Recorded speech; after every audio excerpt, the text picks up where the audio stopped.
Welcome to another virtual interview on Elaine's Literary Salon. I'm your host, Jeffrey James Higgins. I own Elaine's Literary Salon and Restaurant with my wife, Cynthia. We've made Elaine's a literary hub in the Washington, D.C. area, and to date, I've interviewed over 155 authors. This might be 156. Today, I'm excited to interview David DuBois, a man who's overcome unimaginable adversity to write a book. I have so much respect for what he's accomplished. I speak at conferences and I teach writing, and I know I'll always use David as an example of the tenacity that it takes to accomplish a book and to finish a project. David W. DuBois is a retired U.S. Army soldier who served honorably for 21 years. He's a devoted husband and father of 4.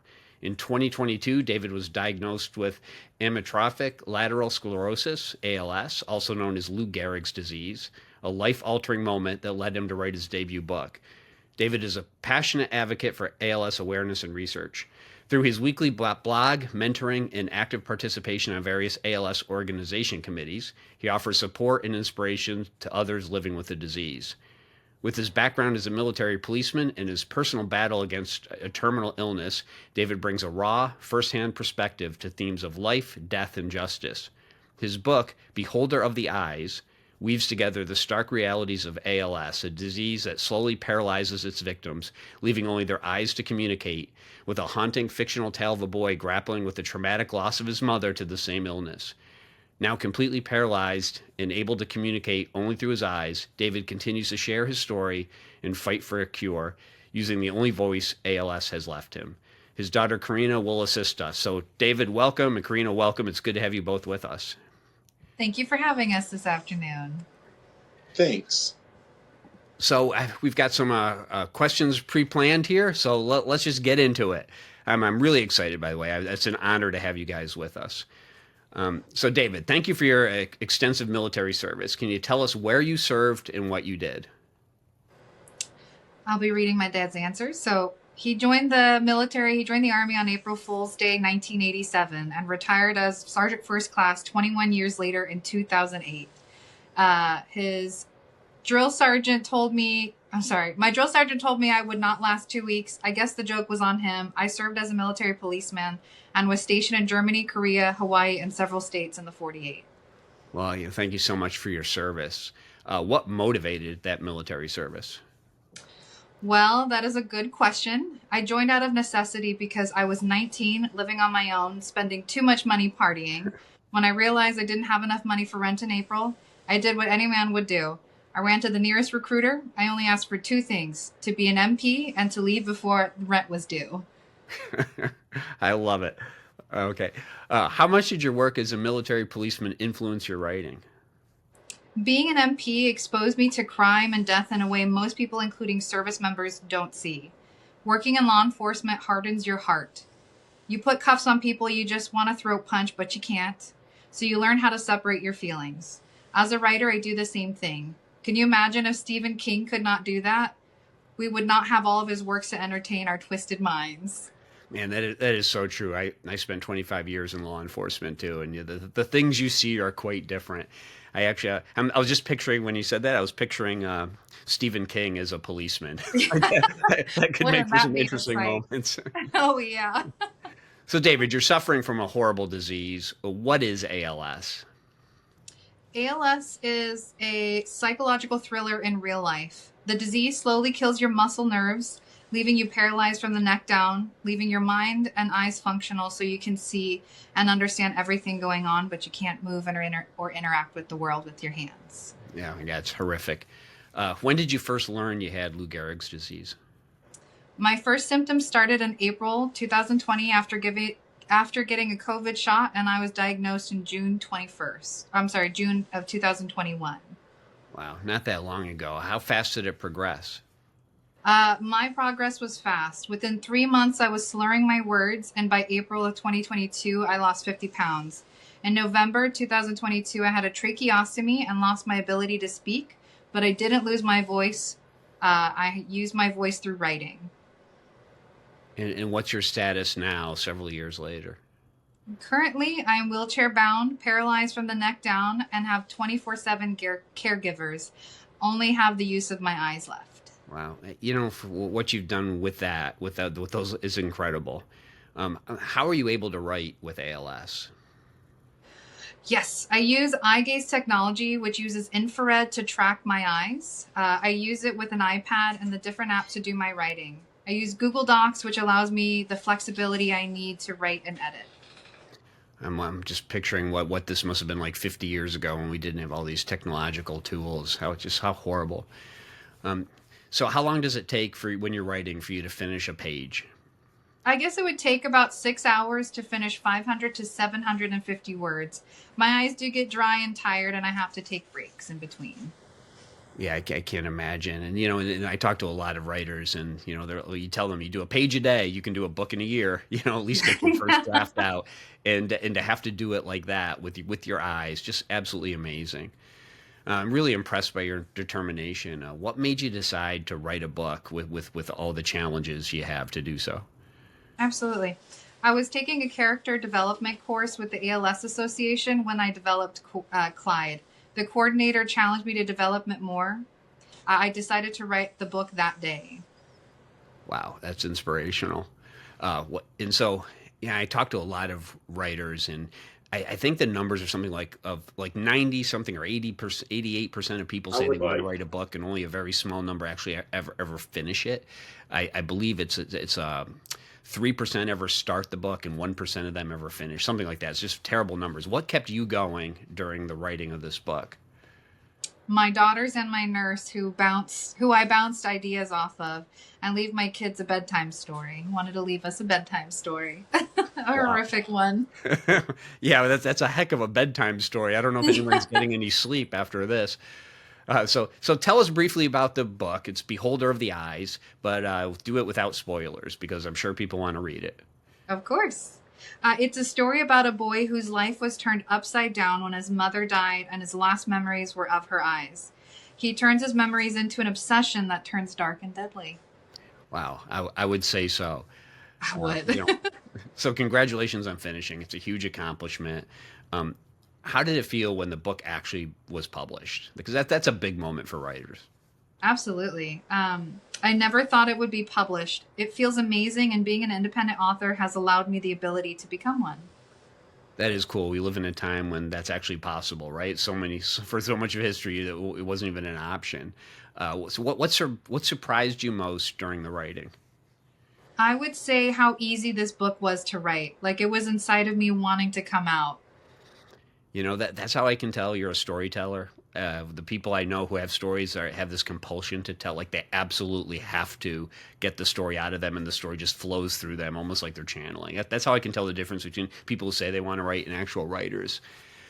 So how long did it take to write this and edit it? I apologize. Start to finish 8.5 months, and he launched it on his birthday this year. Well, happy birthday, and that's really fast considering what you had to go through. I mean, that's fast for most writers. That's actually amazing. You characterize it as a psychological thriller. What does that subgenre require? It's an internal versus external conflict that focuses on internal struggles, fear, and moral dilemma rather than purely external action. Yeah, in a big way, right? How did you go from the idea to a fully formed plot? For me, the plot was formed around a timeline of events happening through it, and everything else just kind of fell into place afterwards. And when readers read this book, what is it you want them to take away from this plot? Because it's dealing, obviously, with ALS. The root cause for this story is ALS and how it rips apart everyone in its path. When you're writing, how important was the setting for you, and what did it add to the storytelling? In the story, the setting is everything because I don't see it working in a big city. In my head, I saw it as a rural town in the Midwest, which is where we spent most of our time growing up. So it felt right. It made sense. Yeah, I love the personal connection to that, and I love that it's different too. You see a lot of stuff like in New York City, right? So it's something that's a little different. I think that's definitely going to help you. Did you develop these characters from whole cloth, or did you base them on real people? Mostly whole cloth with a sprinkle of truth. However, for Clyde, I imagined the rage of my own children feel watching my own slow death and not being able to do anything. This is something I have never told them. I really would like to hear Corinne's thoughts on this. You like to hear my thoughts on some of this? On this one in particular. Okay. So my dad is saying that for Clyde, the rage that he has and built within him is his interpretation of how we feel as his children and as his caregivers. And I'd say it's pretty accurate. When you first find out that your dad has a terminal diagnosis and you see this busybody, wonderful, playful, joyous man kind of be eaten away by this disease, I was incredibly angry. So I think that's pretty accurate. I'd say Clyde is a good manifestation of trying to hold on to the memories that you have. And thankfully, we have so many years and so many memories and so many instances like today where we can hold on and cherish those. And this entire book writing process was fun to do together. Yeah, Karina, can I just ask you about that? Like, how do you, because when something bad's happening to one of your loved ones, it's almost worse in some ways because you have this helplessness, right? How did you deal with that anger? Oh man. That's kind of like a complicated question because there's so many different ways to deal with the anger. I know some of my family members are the strap your boots on, let's get through the mud together. Like I have 3 other siblings, my 2 younger sisters and my older brother.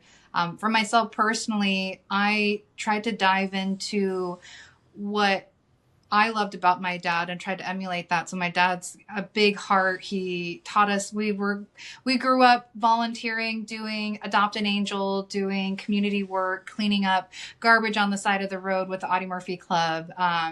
Anything that we could do to extend the love that he poured into us, into our community. So honestly, afterwards, when the anger kind of subsided and became an ember that still burns, but for the most part, I just try to channel that into continuing to do the things that make my dad who he is and make me love him and appreciate him. So I try to take that anger and turn it into something positive. So doing community work, working with the kids in my neighborhood, gardening. My dad loves gardening. So I just try to channel into things that I love doing and sharing with my dad. And if he can't pick up the shovel, then we're going to make that garden special for him so he can take his wheelchair through and see all the cucumbers and flowers and squash and tomatoes.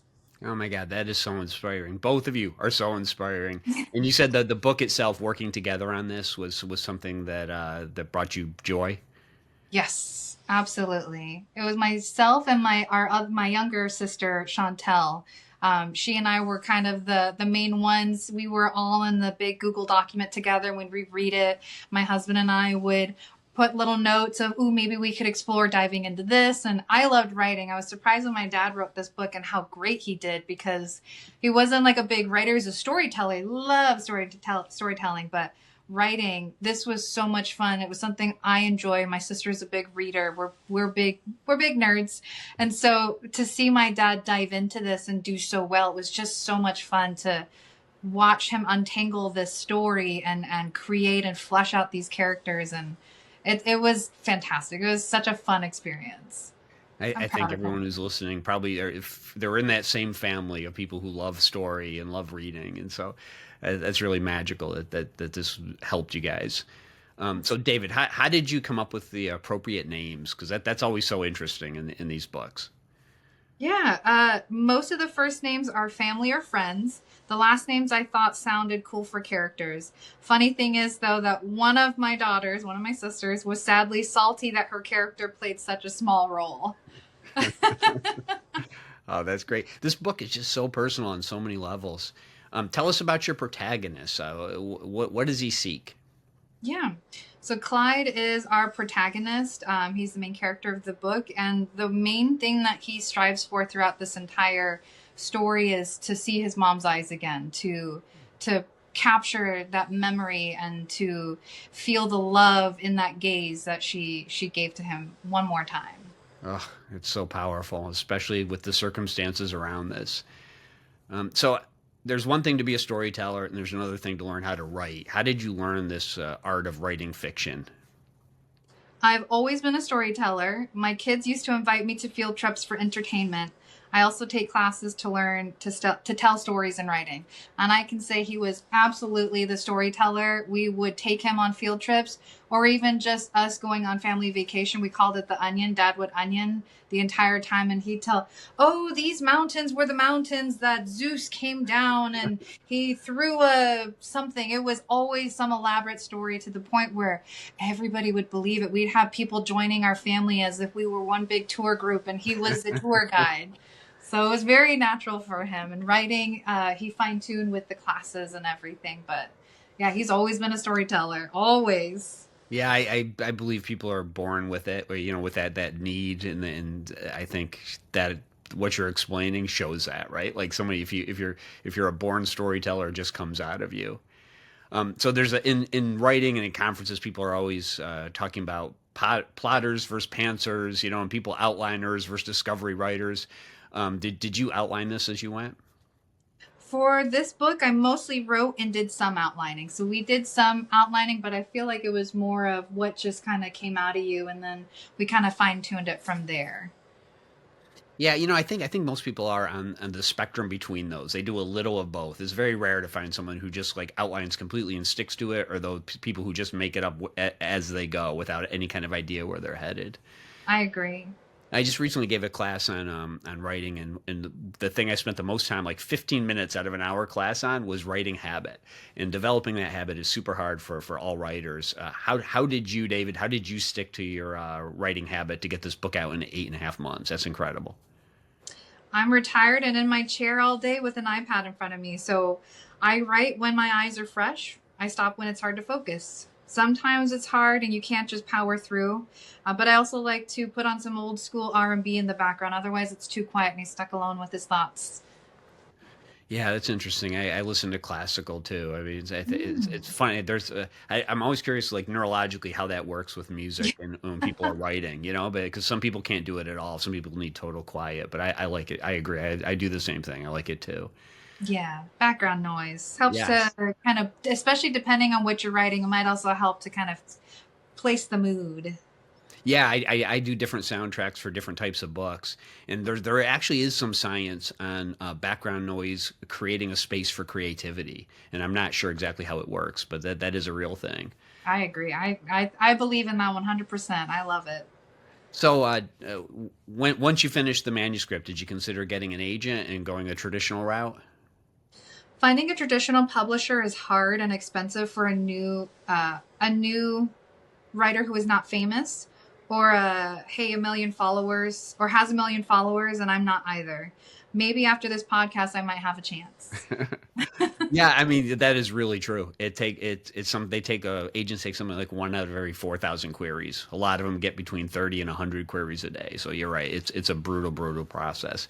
I guess that's one of the benefits of being able to get your book out there. So once it is out there, right? You publish it, you put it up on Amazon. Discoverability is the name of the game. There's like 3 million books that come out every year. Have you found anything that works to have people notice that your book's out there? 'Cause, I mean, it's a great story, and it's just an amazing. Your story is amazing. Writing a book and doing everything to get it published is not the hard work. Marketing is the hardest part of being an indie author. Authors need to fight to find readers through a jungle of books. On top of that, I can't go out and sell like others with my limitations. So I'd say for marketing, we mostly did with his ALS. He has his blog that he drops. So we did a lot of posts about it on social media, on Facebook, um, on his blog. And then we also, when we go out and do fundraising events for ALS, we wear the shirt or we bring the book and the bookmark with the QR code. My mom makes bracelets. So we do word of mouth and a lot of virtual marketing as best as we can. No, that sounds great. I mean, I think that any kind of ALS event or online forums or any place where you have people that are that where it's touched their lives are your key demographic for this. But honestly, it's for anyone. It's a really powerful story. So, David, what's next? Do you plan on writing another novel? I am working on the sequel now. I left loose ends on purpose and my readers want answers. I hope to have my draft to the editors by March. Oh my gosh, you're you are tenacious. That is so fast, but that's really exciting. This is fiction. Have you considered writing your memoir and doing a nonfiction account of your life and what you've gone through? I have, but decided not to. However, I do write a weekly blog sharing my ALS journey, hoping to help others with theirs. I just posted this week my 157th chapter. My goal is to publish a new chapter every Monday, and he's been pretty good about that. Just as an aside, like if you at some point, like I've seen people put those blogs into books and be able and land big five contracts, for specific things like that. It might be something you want to think about in the future because you've already done the writing.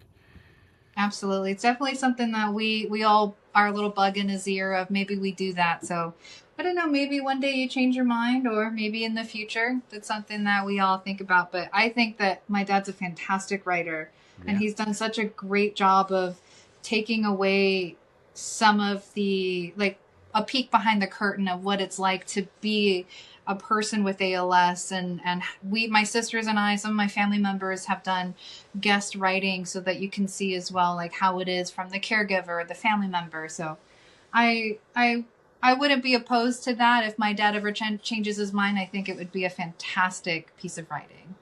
Your family just impresses me so much. That's really spectacular. So people should read this book. Where should readers go to find it? You can find my book on Amazon and on my blog. If you just type in on Google or your search engine, David's ALS journey, it will pop up. So David and Karina, thank you so much for sharing this. Your story is just incredible. The book is really good. Do you have any final thoughts you'd like to share with us? Let's see. My dad said, "Thank you for inviting us today. I just want to say we all have a story in us. Let it out and bring it to life." Oh, I think that's really nice. I agree with that. And I do appreciate you having us on and having my dad here. And like you said, everybody has a story. And even if you've never picked up a pen, but you feel like you want to get your words or your story or your life events or your weird thoughts, your fun thoughts, your sad thoughts, your happy thoughts, write it out. Pick up a pen. You never know who wants to hear a wild story about a man who does horrible things for the sake of love and longing for his mom. Oh, I love that. David, you are a true storyteller. And it just, anytime, and I know because I do teach and I counsel authors, anytime somebody tells me how they can't get their book done because of some other things, your story is going to come right up. I promise you that. Listen, it's a real honor. You're a wonderful family. Karina, thank you so much for your assistance with this. And David, I'm really, really impressed with what you've done. Any way we can help you, let us know. And thank you for appearing on Elaine's Literary Salons podcast. Thank you for having us. And for for people listening to this, please go on Amazon and rate his book.